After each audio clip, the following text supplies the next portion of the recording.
Talk about friends. Friends are made through interests, and the reason why you're struggling with friends is because you're not interesting. Now you think you are. You think you're a totally unique, special person. You've been like spoon-fed this fucking, what is it, like leftist propaganda. I don't know what it would be politically or whatever, but you've been spoon-fed this idea that you're unique and you're special and you're so, you know, you're special. We're all fantastic. No, you're not, bro. You're not that special. You consume the same media as everyone else. You're nothing. Honestly, I know that sounds horrible, but if you're struggling to make friends, it's because you're not even living an interesting life that other people want to join. This is the one channel where you're going to hear the truth. I'm not going to do a video which is going to make you feel like all welcomed and accepted and, you know, a guide to make friends for teenagers, and the title doesn't have any caps because that's what you fucking teenagers like on YouTube videos.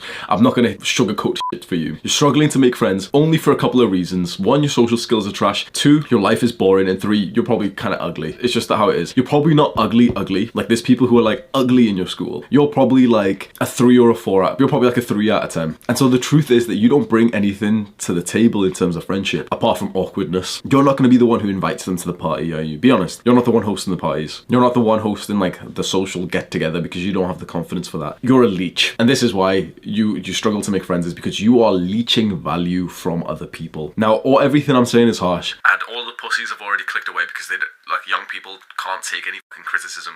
If you're still watching this and you're still thinking like, yeah, this guy sounds like a little bit of a dick, but he's probably right, then you've got my respect. Because you need to think right now, I am a leech. How do I stop being a leech? How do I be the one who actually gives, not takes, gives the value to this group? I'm telling you that when you think like that, you start to become the popular person. So there's 3 things that you can do to bring more value to the table and to make more friends. And the first one, the most important, which we can say is like step 0 of making friends, is to improve your social skills. So you need to level up your social skills. And the way that you do this, you got to learn them first. You've got to read the books. There's no shortcut around it. You have to read the social skills books that I'm going to recommend in a second. Read them and go out and purposely practice what you've just learned on your friends, on your teachers, on your classmates. And the one book that I highly recommend that you start with is How to Win Friends and Influence People by Dale Carnegie. This is like a legendary book. The amount of people that will recommend this book to you in the next few years is fucking insane. Remember what I just said, because it's going to happen, okay? In the next few years, this book is going to get recommended to you about 20 times. Now, you can read the book and you can go and buy it from Amazon. I'm not going to link it below, and just go buy it from Amazon. Or what I will do is I will link my Skillshare class of this book. So what I did was, this book has 30 principles, and I made a class, like a video lecture of all 30 principles, reading it out to you and then saying, okay, like this is how I would do it, this is what you should do, here's practical advice and everything. I'll link that below and you can watch it on Skillshare with they've got like a free trial, so you can maybe like go steal your parents' credit card.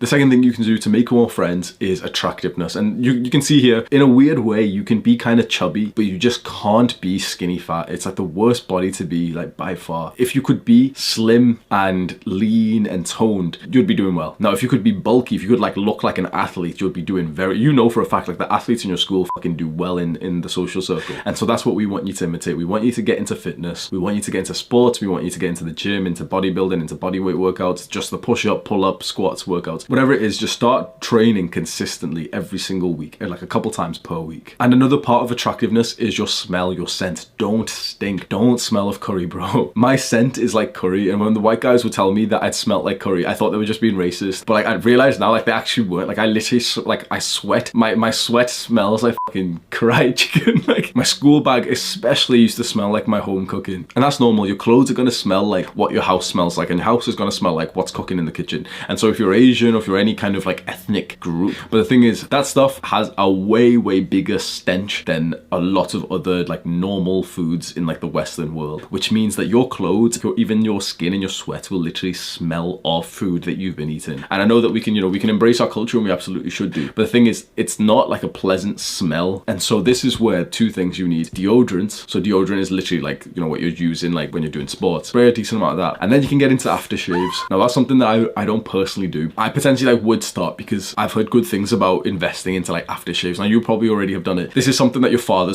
should teach you. So if I was you, I'd literally just go straight up to him and just ask him like for advice on it. Even if in your mind you think that, you know, he'll be a bit of a dickhead, he'll say like, why, you know, whatever. Most fathers are pussies, but they also have this thing click inside of them which says like, oh shit, like, yeah, this is something I should have taught my child. Come on, son, let me show you, like, in my bathroom, you've got this spray and this one and this one and this one. And you can at least try it. And if not, honestly, what I do is I just literally just go onto Amazon, search for like aftershave, after spray, and then just like choose one of them and just like hope it kind of smells nice. And finally, if you want to make a good amount of friends, there's one thing that you have to do, but you're probably not going to do because you're a bit of a pussy. You have to be the initiator. The initiator is the person who invites other people to do cool stuff. The reason why you're lonely, the reason why you feel like you don't have any friends, don't be a little bitch and just be honest. You would love it if a cool guy came up to you and invited you to do something fun. Of course you would, right? We all would. That's what you're waiting for. To make more friends, that's essentially what's in your mind. Like, your mind believes that's the way to make friends, is essentially someone coming up to you and inviting you to do something fun because you're a little bitch. Imagine if you could be that guy. There's nothing stopping you from being that guy, that cool, fun guy who's inviting people to do cool stuff where they're like, oh yeah, I'd love to. Like, thank you for inviting me. That's the power. And you might think, oh, but you know, that's what would I invite people to? There we go. That shows that you're not living like a fun life, fun, interesting life. So first, before you become the initiator, you've got to go and start doing things which are actually like fun for you and also fun for other people. And it has to be something in person. It's as simple as going for like exercise outside, going for runs consistently. The easiest way and the fastest way to make friends is literally to just join a club, join a hobby. Those type of clubs have been made to make friends at. And your experience in life is going to be so suboptimal if you are someone who just kind of like, you know, thinks about joining martial arts or scouts or cadets or any like random club like the sports team or something, and you just kind of never do it. You have such a different life when you are an active participant in one of these clubs. On top of that, if you've got the other things checked off, if you've got social skills,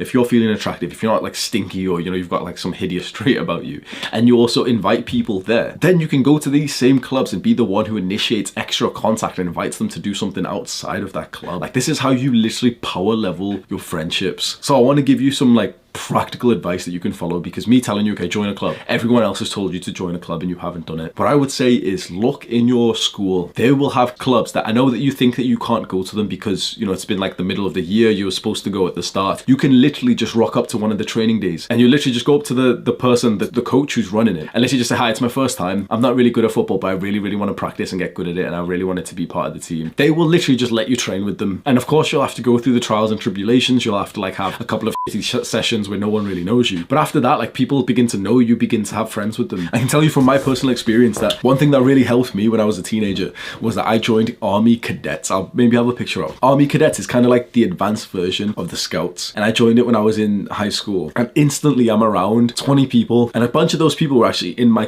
classes as well. I didn't even know that they go there, but I went. Ended up seeing them and we ended up speaking and we're going on trips and we're going on like for like 2 weeks. We're going camping and everything. That gave me a huge sense, extra friendship that was outside of school. And now the other thing that I've got is kickboxing. I go to kickboxing 3 times a week. I'm about to go 6 times a week. Just the 3 times a week sessions has made it that my social life and my sort of friendship need has been checked off, because I go for the 3 sessions and it's like I like everyone there and everyone there seems to like me, and we all have like a laugh when we go. We all train with each other, we spar with each other, we hit each other and everything. And so when I go there, it's like I've actually felt like my need for like the social life has been ticked off, so I can stay completely focused on my work. I don't have to like, you know, be friends with guys who are like drinking and taking drugs. I'm getting my social life checked off from just going to the club. It's so valuable. And I know that it sounds like basic advice that you can't take right now. I know that you sound really like happy taking, like, hearing this advice, but you're just not going to take it. It really needs the sacrifice of time and for you to experience the discomfort of going to somewhere new.